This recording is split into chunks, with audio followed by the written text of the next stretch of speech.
3. Hybridized wheat. Your hybridized wheat, the hybridization of the wheat created, it changed the molecular structure of the wheat so that there are more acid-forming minerals. Modern hybrid wheat has a much higher glycemic index compared to traditional wheat. For instance, bread made from hybridized wheat scores about 71, which is considered high. Such foods spike blood sugar rapidly, forcing the body to release more insulin. Research has shown that chronically elevated insulin levels can raise the risk of colorectal cancer by up to 40%. 4. Aged cheese.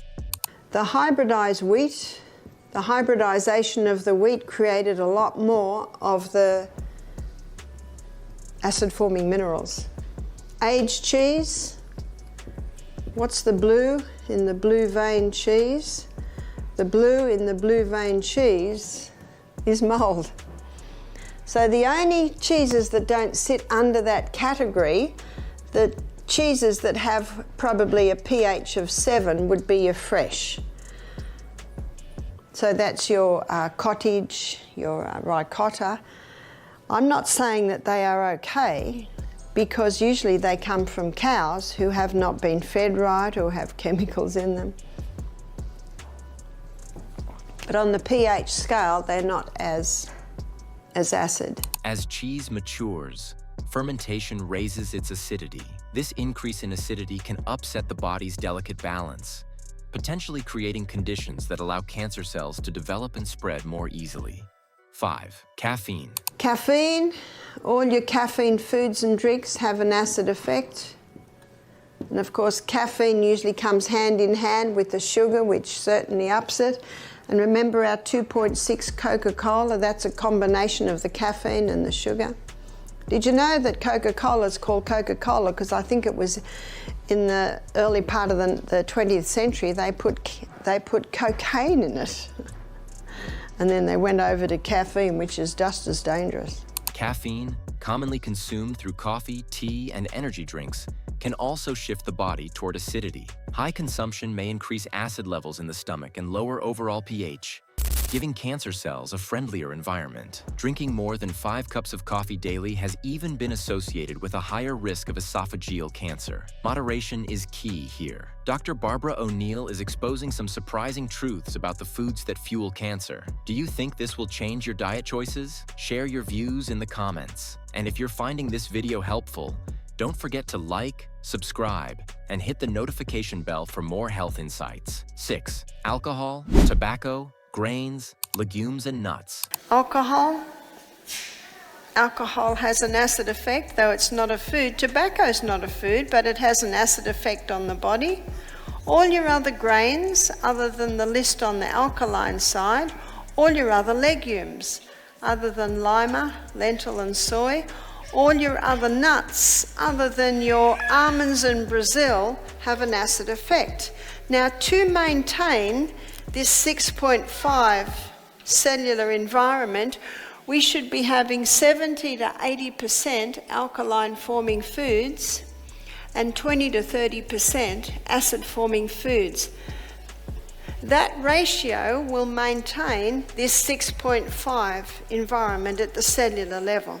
Alcohol breaks down into acetaldehyde, a toxic byproduct that damages cells and lowers pH, raising cancer risk. Heavy drinking increases the likelihood of cancers such as liver, breast, oral, and esophageal by 30 to 50%. Tobacco introduces harmful chemicals that boost stomach acidity and cause chronic inflammation. Globally, about 22% of all cancer deaths are linked to tobacco, with smokers facing up to 25 times higher risk of lung cancer. Legumes and nuts, especially when roasted or heavily processed, can add to acidity through compounds like phytic acid. Similarly, refined grains, rich in starch and gluten but low in fiber, also create acidic byproducts, further stressing the body.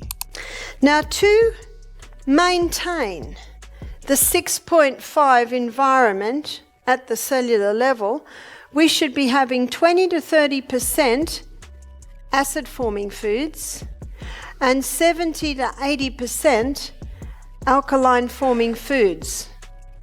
Now, this 20 to 30% ideally should be from this little section here. How many people today are eating 90% acid? 10% alkaline? This is the diet I just described before. Cereal and toast for breakfast, sandwiches for lunch, pasta for tea, maybe biscuits, cakes mid-morning, mid-afternoon. That's almost 100% acid. The easiest way to alkalize your food program is to eat more vegetables, more greens. Start pursuing the other grains. That's the easiest way to do it. That's the easiest way to keep the balance. And now, Dr. Barbara O'Neill will share her special tips on how to use food to naturally protect yourself from cancer. 1. Alkalizing tea. Let me give you a story to illustrate. We had a lady, she was coming to do our programs a few years ago now. She rang up Saturday night and she said, "I'm very worried about coming to your retreat." I said, "Why is that?" She said, "Well, I'm about to go on dialysis. I'm 57, my legs are swollen, and I'm worried if when I come to your retreat and go through the detox, I'll get worse. Do you have a doctor there?" I said, "We don't, but we will keep a close eye on you. We can adjust as we go, and there is a hospital an hour away if you need that." And if someone would say to my husband, "Do you have a doctor there at your retreat?" you know what his answer is? "No, and we don't want one." You see, we're not doctors. We're just lifestyle coaches, teaching people how to be their own doctors. Yes, go to your doctor. Yes, go to your specialist and see what he says. And what can you do with his advice? You can take it or leave it. That's why God's given us this sound mind to consider these things. I said, we'll closely monitor you. The lady who rang me Saturday night, she said, "Oh, all right. Never had anyone come reluctantly to our health retreat before." I found out why later. Her mother and her sister had paid for her and were pushing her to go. So she came. Early that morning, I was praying. I said, "Father in heaven, what do I do with this lady? She's about to go on dialysis." And then God put into my mind a few things. Remember that early morning? My celery was going to seed. Did you know that celery is an excellent kidney herb? My parsley was going to seed. Did you know that parsley is an excellent kidney herb? Couch grass is all through my yard and trying to get into my garden. I'm always pulling it out. Another kidney herb. So I gathered all of this, and what I did was I made her up a litre or a quart of tea every day with the celery seed. I just put the tops in, and I put some ginger in there to make it taste a little bit better so it didn't taste like grass. Herbs like celery, parsley, and wheatgrass are known for cleansing and restoring balance, especially for kidneys and liver. Dr. O'Neill recommends preparing a warm herbal tea from these plants. She advises drinking 1 liter of this tea, along with the same amount of water, spread throughout the day. This simple routine helps regulate pH, balance sodium, reduce water retention, improve liver function, control inflammation, and even support weight loss. 2. Long-term glucose reduction. And we've seen quite a few people recover from cancer.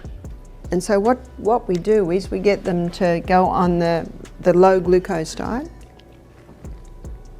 for about 6 weeks. So in my book I define that. According to Dr. O'Neill, a 6-week break from sugar can make a remarkable difference since cancer cells rely on glucose for energy.